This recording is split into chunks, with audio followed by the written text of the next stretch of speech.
नमस्कार। एनटीपीसी की सीरीज में आज हम हाजिर हैं 18 जनवरी 2021 शिफ्ट 2 में आए हुए बाकी प्रश्नों को लेकर। तो चलिए शुरू करते हैं। पहला क्वेश्चन है, कुटीर उद्योग के संबंध में निम्नलिखित में से कौन सा कथन सत्य नहीं है? देखिए, पहला है कि इसमें स्थानीय कच्चे माल का उपयोग किया जाता है, तो ये बात सही है। इसमें प्रत्येक परिवार का अल्पकालिक श्रमिकों का उपयोग किया जाता है, तो ये भी सही है। इसमें उन्नत तकनीक कौशल की ज़रूरत होती है, तो ऐसा नहीं है। यानी ये वाला क्या है? गलत है। यही आपका आंसर हो जाएगा। ठीक है? अगला देखते हैं। यदि ए जो है बी से 80% अधिक है और बी सी से 20% कम है, तो इनका अनुपात ज्ञात करना था। तो देखिए, यहाँ पर जो है, मान लें कि सी का जो मान है वो है 100, ठीक है? तो सी का मान 100 है, तो बी का कितना हो जाएगा? तो बी जो है इससे 20% कम है, यानी कि 100 में से आप 20 कम कर दीजिए, हो जाएगा 80। अब ए का मान तब कितना हो जाएगा? तो ए का मान जो है, इससे जो है 80% अधिक है, बी से 80% अधिक है, ठीक है? ये हो जाएगा 80 गुणे 180/100, 0 0 0 0, 18 8 144, ठीक? अब इनका अनुपात आप ज्ञात कर लीजिए। ए अनुपात बी अनुपात सी। ए का मान 144, बी का 80 और सी का 100। अब यहाँ से आप देखिए, किससे कट जाना है, ठीक है? 4 से आप कटा सकते हो, ये आपका 25 हो जाएगा। 4 से 4 दूनी 8, ठीक है? 4 से 4 3 12, ठीक है? 2 4 4 छक्का 24, यानी कि 36 20 और 25 हो जाएगा, है ना? तो ये आपका हो जाएगा पहला, ठीक है? चलिए अगला देखते हैं। स्पेन के उस पेशेवर टेनिस खिलाड़ी का नाम बताइए जिसे किंग ऑफ क्ले के रूप में जाना जाता है। तो वो है राफेल नडाल परेरा, ठीक है? इन्होंने जो है क्ले कोर्ट पर खेले जाने वाले कुल 90 खिताब जो है अपने नाम किए हैं। इस कारण से जो है इनको किंग ऑफ क्ले के नाम से जाना जाता है, ठीक है? उस वेन आरेख का चयन करें जो निम्नलिखित वर्गों के बीच संबंध को सर्वोत्तम ढंग से निरूपित करता है। 3 सप्ताह वर्ष। तो आप जानते हो कि वर्ष जो है सबसे क्या होता है? बड़ा। दिन, ठीक है? तो मान लीजिए, देखिए, सबसे छोटा इसमें क्या है? दिन है। दिन के बाद सप्ताह, सप्ताह से क्या होगा? वर्ष, ठीक है? यानी ये वाला आपका आंसर हो जाएगा, ठीक है? निम्नलिखित में से किस वैज्ञानिक का भारत के नाभिकीय क्षेत्र में कोई योगदान नहीं है? तो है सी एन राव, ठीक है? ये भारत रत्न प्रोफेसर है सी एन राव, है ना? इनको अक्षय ऊर्जा स्रोतों और ऊर्जा भंडारण में अनुसंधान के लिए जो है अंतर्राष्ट्रीय ENI पुरस्कार 2020 प्रदान किया गया है, ठीक है? उस वेनारे का चयन करें जो निम्नलिखित वर्गों के बीच संबंध को सर्वोत्तम ढंग से निरूपित करता है। सब्जी, गाजर, आलू। तो आप देख रहे हैं कि गाजर जो है आलू अलग अलग हैं, लेकिन दोनों क्या है? सब्जी हैं, ठीक है? तो आपका आंसर क्या हो जाएगा? बी वाला, ठीक है? नेताजी सुभाष चंद्र बोस अंतर्राष्ट्रीय हवाई अड्डा कहाँ स्थित है? तो स्थित है कोलकाता में, ठीक? पहले जो है इसका नाम था दमदम हवाई अड्डा, ठीक है ना? और 1995 में जो है इसका नाम जो है बदल कर किया गया नेताजी सुभाष चंद्र बोस अंतर्राष्ट्रीय हवाई अड्डा, ठीक है? अक्टूबर 2020 तक प्राप्त जानकारी के अनुसार भारत का सबसे लंबा रेलवे प्लेटफार्म में स्थित है। यह लगभग 1.3 किलोमीटर लंबा है, तो ये गोरखपुर में स्थित है, ठीक है? चलिए, इससे पहले जो है खड़गपुर सबसे लंबा प्लेटफार्म था, जिसकी जो लंबाई थी 1074 मीटर थी, ठीक है? ये URL दिया गया है, ठीक है? login.php में कौन सा घटक वेब पेज के पाथ की पहचान करता है? तो ये है login.php, ठीक है? यही आपका हो जाएगा चौथा। निम्न में से कौन सा एक कोशिकीय जीव काला अजार नामक रोग का कारण है? तो है लाइस्मेनिया, ठीक है? और ये काला जार जो है लाइस्मेनिया परजीवी के वाहक एक मादा फ्लेबोटोमाइन, ठीक है? और मक्खियों के काटने से होता है, ठीक है? चलिए, यहाँ पर जो दिया गया है ये आरेख है, ठीक है? ये आरेख है, ठीक है? ये अन्य व्यय हैं, भोजन पर खर्च, शिक्षा पर, कपड़े पर और स्वास्थ्य पर। और इससे जो है आपको सवाल को हल करना है। तो पहला जैसे दिया गया है कि यदि एक्स जो है अन्य व्यय पर कोई खर्च नहीं करता है, ठीक है? और सभी अन्य व्यय पूर्ववत रहते हैं, तो एक्स के कुल व्यय का लगभग कितना प्रतिशत हिस्सा शिक्षा पर खर्च होगा? तो देखिए, यहाँ पर आप देख रहे हैं कि शिक्षा पर खर्च कितना है, ये है। लेकिन अगर मान कर चलें कि आपको ये इसको नहीं लेना है, ठीक है ना? इस वाले भाग को नहीं लेना है, ठीक है? इसको नहीं लेना है। तब क्या? तो शिक्षा पर अब उसके लिए अगर ये निकालोगे कि परसेंटेज कितना हो जाएगा, तो देखिए यहाँ पर शिक्षा के लिए आपका 37.50 है, ठीक है? और जब ये 25% हटा दोगे, तो 100 में से 25 हटाओगे तो टोटल कितना हो जाएगा? 75 और गुणे कर दोगे 100 से। तो आप जानते हो कि देखिए दशमलव के बाद ये जीरो रखने का कोई मतलब तो नहीं होता है। और ये देखिए 37 दूनी 2 बार में ये कट जाना है, ठीक है? 2 से करोगे तो क्या हो जाएगा? 50, यानी कि 50% हो जाएगा, ठीक है? तो आपका आंसर हो जाएगा दूसरा। यदि x जो है बचत करने और प्रत्येक मद में 20% की एक समान व्यय कटौती करने का निश्चय करता है, तो x द्वारा किए जाने वाले कुल व्यय में से शिक्षा पर व्यय होने वाले हिस्से में कितने प्रतिशत का परिवर्तन होगा? यहाँ पर हमको परिवर्तन ज्ञात करना है। चलिए ध्यान दीजिएगा, सब में से 20% हो रहा है और शिक्षा पर भी 20%, ठीक है?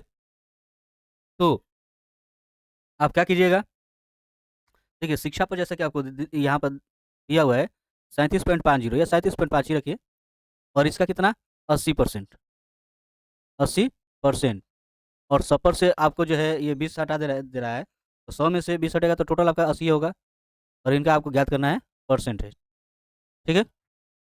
अब क्या होगा, अब यहाँ से भी आप समझ सकते हो कि 80% है तो 80 बटा तो 100 होगा ही होगा, ठीक है? इसके बदले में आप यहाँ पर क्या रख दोगे? 100। तो देखिए 80-80 और ये खत्म, यानी यहीं का यहीं मान रह गया, ठीक है? मतलब कोई परिवर्तन नहीं होगा, ठीक है? कोई परिवर्तन नहीं होगा। तो यहाँ पर आपको क्या देखा ये होगा 0%, ठीक? शिक्षा पर व्यय होने वाला व्यय पर होने वाले व्यय के बराबर है। तो देखिए शिक्षा पर आप देख रहे हो कि 37.5% हो रहा है, ठीक है? तो किन दोनों को मिलाकर इतना हो जाएगा? तो आप देखिए कोई जोड़ सकते हो, अन्य व्यय क्लॉथ या हेल्थ या फूड, है ना? कोई दो को जोड़कर करोगे तो एजुकेशन के बराबर हो जाएगा। तो देखते हैं इसमें किस में दिया गया है, कपड़े और स्वास्थ्य, ये तो होगा नहीं, है ना? क्योंकि 12.5 12.5 25 ही होगा। स्वास्थ्य और भोजन ये भी आपका 25 से होगा।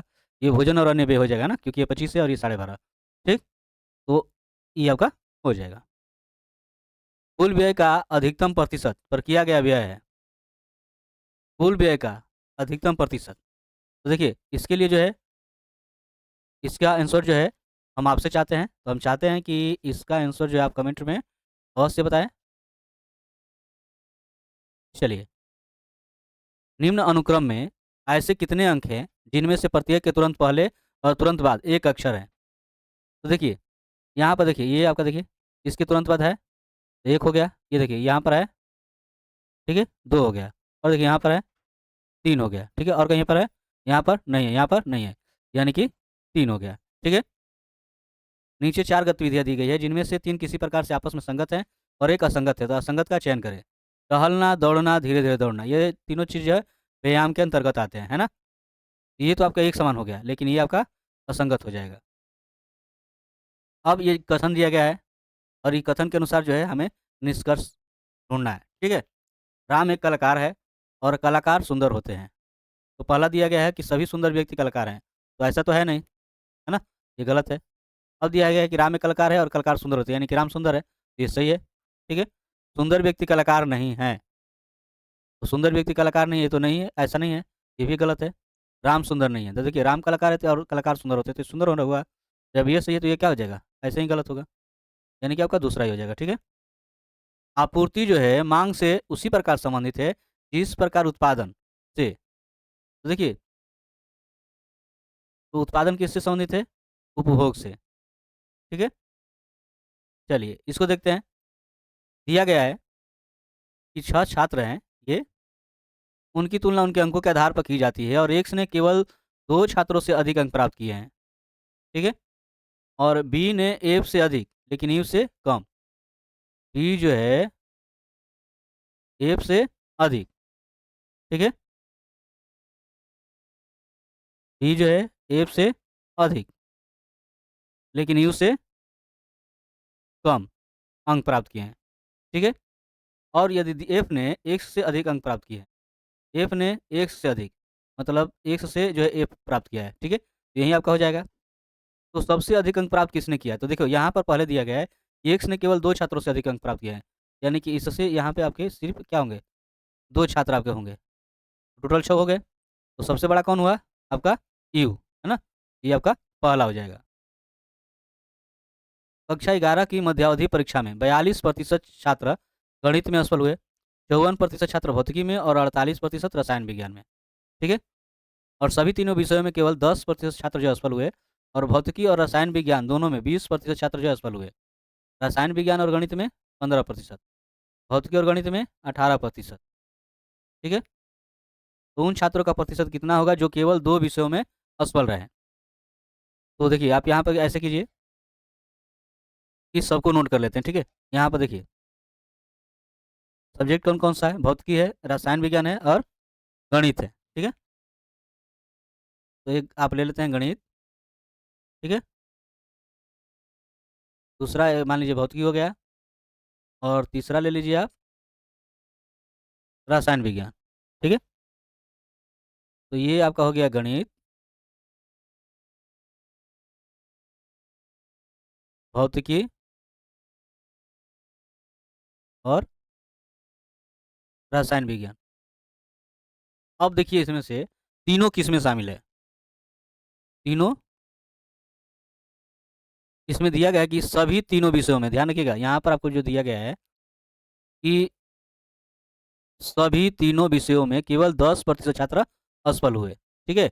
मतलब कि यहाँ पर जो है आपका क्या हो जाएगा? 10। ठीक। अब चलिए, अब इसके बाद रसायन विज्ञान, भौतिकी और रसायन विज्ञान दोनों में 20%, भौतिकी और रसायन विज्ञान दोनों में 20%।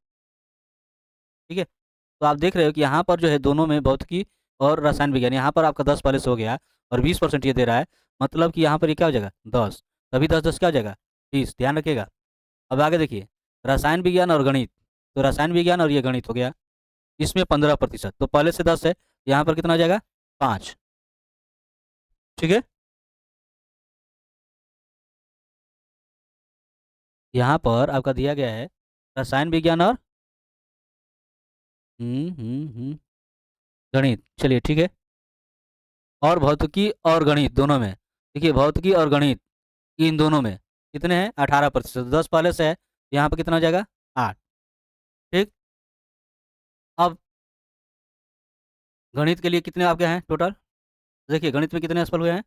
42। ठीक है। तो ये आपका हो गया 10 8 18 5 23, है ना? तो 42 में आप 23 घटा दीजिए, कितने हो जाएंगे? ये आपका हो जाएगा 19। तो ये आप 19 कर दोगे। अब भौतिकी में कितने हैं आपके? 54। ये 10 10 18, 10 10 20 और ये 28, है ना? तो 54 में आपको 28 घटा देना है। तो 14 में 8 घटेगा 6, और ये आपका 4 में 2 घटेगा 2, यानी ये कितना हो जाएगा? 26।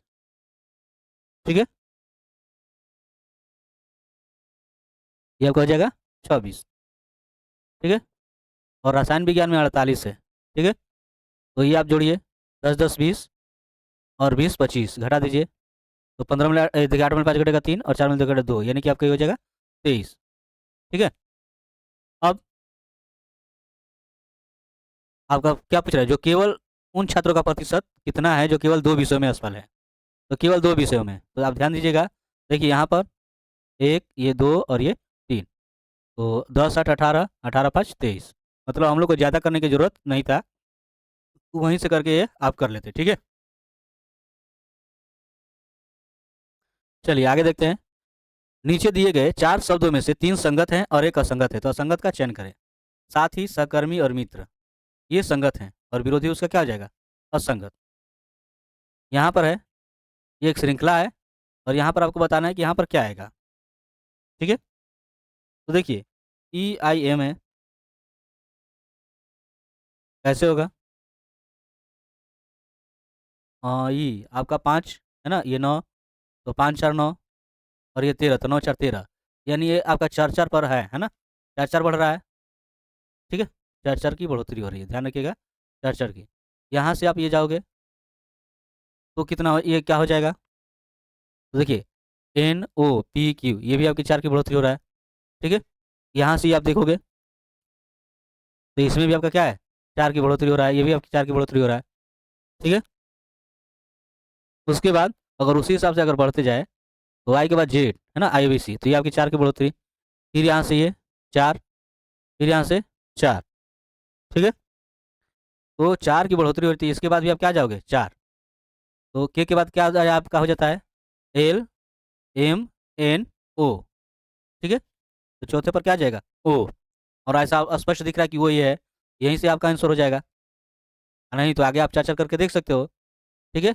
पी क्यू आर एस यानी कि आपका एस चौथे नंबर पे, उसके बाद डब्ल्यू आएगा चौथे नंबर पे, ठीक है। किसी विशेष कक्षा के विद्यार्थी एक पंक्ति में खड़े हुए हैं, यदि किसी विद्यार्थी की क्रम संख्या 51 विद्यार्थियों वाली उसी कक्षा में पंक्ति के आरंभ से 23 है, तो पंक्ति में अंतिम विद्यार्थी से उसकी क्रम संख्या क्या होगी। तो यहाँ पर आपको कितना दिया है 51 विद्यार्थी है, ठीक है। और उस कक्षा में पंक्ति के शुरू से 23वें स्थान पर है, ठीक है। मान लिया अगर इधर से ऐसे इधर से करिए कि शुरू है और ये लास्ट है अंतिम, तो यहाँ से अगर करेंगे तो 23 है। मान लीजिए यहाँ पर क्या करा है 23 है, तो इधर से करेंगे अंतिम से तो कितना होगा, ठीक है। तो आप 51 में से आप 23 क्या करिएंगे घटा देंगे, ठीक है। तो 11 में 3 घटेगा 8 हो जाएगा, ठीक है, और ये 2। अब चूंकि ये घटाइएगा तो ये इस जगह की बात नहीं होगी, इसके बाद की बात होगी। हमें इस स्थान का ज्ञात करना है तो एक अंक इसमें क्या करना पड़ेगा ऐड, यानी कि टोटल कितना हो जाएगा 29, ठीक है। दिए गए विकल्प में से उस अक्षर का चयन कर जो निम्नलिखित श्रृंखला में प्रश्न चिन्ह के स्थान पर आ सकता है। जेड भी आर, इसके बाद क्या जेड के बाद भी है, तो देखो कितनी कमी हो रहा है 4 की, इसके बाद कितनी कमी हो रहा है 4 की, इसके बाद 4 कमी करोगे तो क्या हो जाएगा। तो देखिए क्योंकि आप जानते हो कि ये 18 पर है, और इसके बाद 4 कमी करोगे तो यानी 14 हो जाएगा, और 14वें पर कौन आता है एन, ठीक है। तो यही आपका आंसर हो जाएगा। एक निश्चित कुट भाषा में वेलकम के लिए ये लिखा जा रहा है, देखते हैं WELCOME, और यहाँ पर है आपका ZHOFRPH, ठीक है। तो अब देखिए जेड से डब्ल्यू जाइएगा यानी 3 कमी, इस एच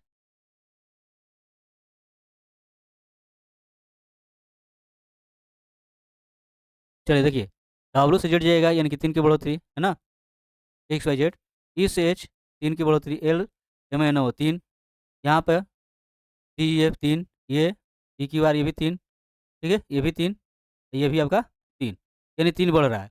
अब दिया गया है कि उसी कुट भाषा में इसके इसको दिए गए विकल्पों में से किसका कूट होगा, मतलब ये इसका कूट मान निकाला गया है और इसका उलट ढूंढना है ना, मतलब ये वाला दिया गया है और ये वाला आपको ढूंढना है। जैसे इधर ये करने पर ये प्लस हुआ है, तो उल्टा इसका करोगे तो क्या हो जाएगा माइनस, ठीक है। मतलब इससे 3 कम करते जाना है, तो डी से 3 कम कीजिएगा, ये चौथे पर है तो आपका पहले पर हो जाएगा यानी ये, ठीक है। अब देखिए यू, इससे 3 कम कीजिएगा तो क्या हो जाएगा, तो आर, एस से 3 कम कीजिए तो एस से कम कीजिएगा तो क्या हो जाएगा, तो आपका हो जाएगा पी, ठीक है। तो दोनों आपका है, तो ARPP किस में है, ये आपका तीसरे में दिखाई दे रहा है, ठीक है। तो आगे करने की जरूरत आपको नहीं पड़ेगी, आप यहीं से भी ये आपका आंसर हो जाएगा, ठीक है। ये रहा आपके बाकी के सभी प्रश्नों के हल। अगर ये वीडियो आपको पसंद आया हो तो लाइक शेयर और सब्सक्राइब करना ना भूलिएगा। मिलते हैं नेक्स्ट वीडियो में, तब तक के लिए धन्यवाद।